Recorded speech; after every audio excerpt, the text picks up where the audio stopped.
a story that's been floating around the internet forever called the Russian sleep experiment, which people genuinely used to think was real. And I don't know, I read this thing and I watched a few videos on this thing and I'm like, there's no fucking way that people actually believed that this was real. Anyway, what I thought I would do is I would tell you about the Russian sleep experiments and you can decide for yourself, and I will heavily influence your decision by pointing out how ridiculous it is as we go through it. So anyway, it's basically the 1940s, and apparently the Soviets were like, you know what we're going to do? We're going to make the ultimate drug. We're going to make a drug that can keep people awake forever. Fuck that Pervitin shit that the Nazis were working on. The British were also like making drugs like speed so that people would stay up for days and fly their planes better and all of that stuff. And the Russians were like, oh no.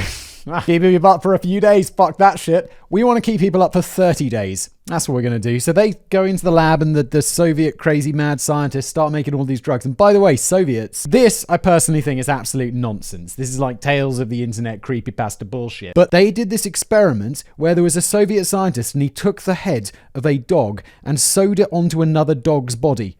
So there was one dog and then they cut it open and they joined up this other dog's head with veins and shit to this original dog. And I'm like, holy shit, that was real. This, I don't think is real. This is definitely not real.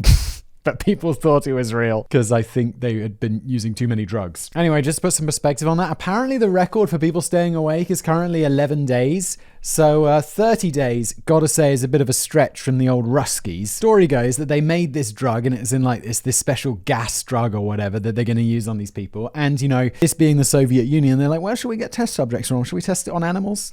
Should we test it on monkeys? No. We've got these wonderful things called gulags. So we'll get some people from like the prisons. Apparently they were like, I don't know, war prisoners or whatever. And we're going to test this shit on them. Apparently, according to the story, there's a promise that if they make it through the full 30 days, or maybe if it's just if they're in there for 30 days or whatever, they'll get a pardon and they'll be able to go free. Which sounds like the least Soviet thing ever. It's like, well, just send them back to the gulag and use them on the next experiment. What are you talking about? Also, there's no fucking way that they're going to be awake for 30 days without losing their minds. Spoiler alert. So they put these 5 dudes in this room and they're like, okay, we're going to lock you in there. We're going to release the gas. And there's no CCTV because this is the 1940s, but there's some microphones in there and they've got a little window so they can sort of see what's going on inside. So these 5 dudes are in there. They're like on this gas. A few days go by. They're all having a great time. They're chilling out. It's all good. Then after a few days, they start talking about like their past traumas and what it was like in the war and all of this shit. Apparently on day 9, according to this story, some dude just starts screaming. And he just starts screaming until his voice doesn't work anymore. It's like, oh my God, okay. Sounds realistic. Anyway, a few more days go by. Apparently the scientists were like, well, we're not going to stop that experiment. It's just that guy's voice. I'm sure he's fine. The fact that he's screaming until his voice stops working, nothing to worry about. Day 15 comes around and the scientists look in the window and they're like, where the fuck are these motherfuckers? They can't see them anywhere. And apparently it's only a small window because they thought that's all that was necessary. They're like, okay, well, I guess we have to go inside to see what's up because they're not responding to the microphones and whatever. And they say, apparently, like, you guys behave yourself when we come in. All lie down on the floor. And then when we come in, we're going to set one of you free. That's the deal. So the scientists go inside and they're like, oh my God, what's going on in here? Well, one dude apparently is dead and the other guys have been eating his flesh. And it's like, holy shit. But not only that, they've also been eating their own flesh. They've been like tearing their skin open and snacking on themselves, which, I mean, that sounds realistic. And then there's also described in this story, they're like, yeah, these organs were all over the floor. Like there was just organs lying around. And I'm like, how long do you think you could possibly live without like, I mean, there could just be a liver on the ground. And it's like, I mean, yeah, I'm sure you can get by without your liver for a little while, but really how long?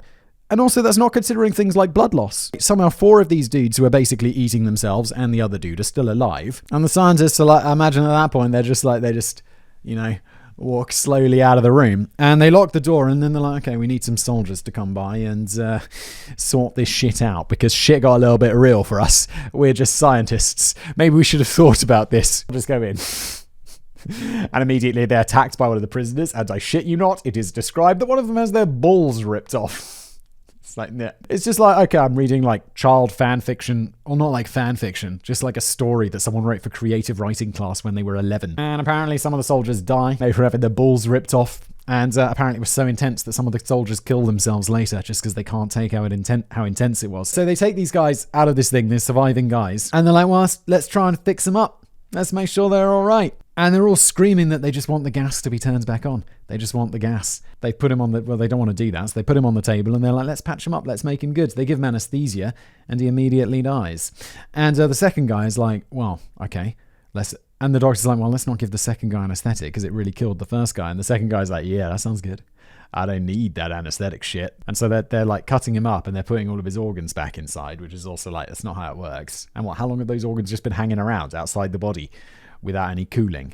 I mean, they're not going to be working organs anymore. And he's apparently loving this surgery. He's like loving that shit without any anesthetic. It's like, yeah, give it to me, cut my bones. And apparently he's like staring at a nurse and like just like smiling at her whenever she looks at him, and it's like, that's some fucked up shit. That's not real.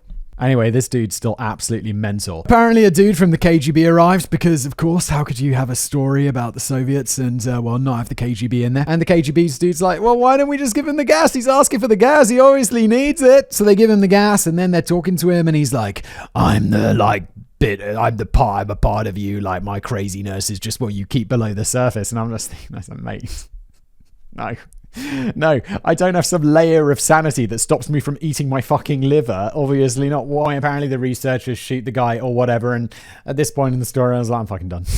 I'm out. This is so obviously bullshit. But apparently people, I assume mostly people with very low IQs and children, believed that this was real for some time. So, I mean, obviously it's not. But it's like, holy shit, that's what I read on the internet this week. And I just wanted to share this story. Why not? So stupid.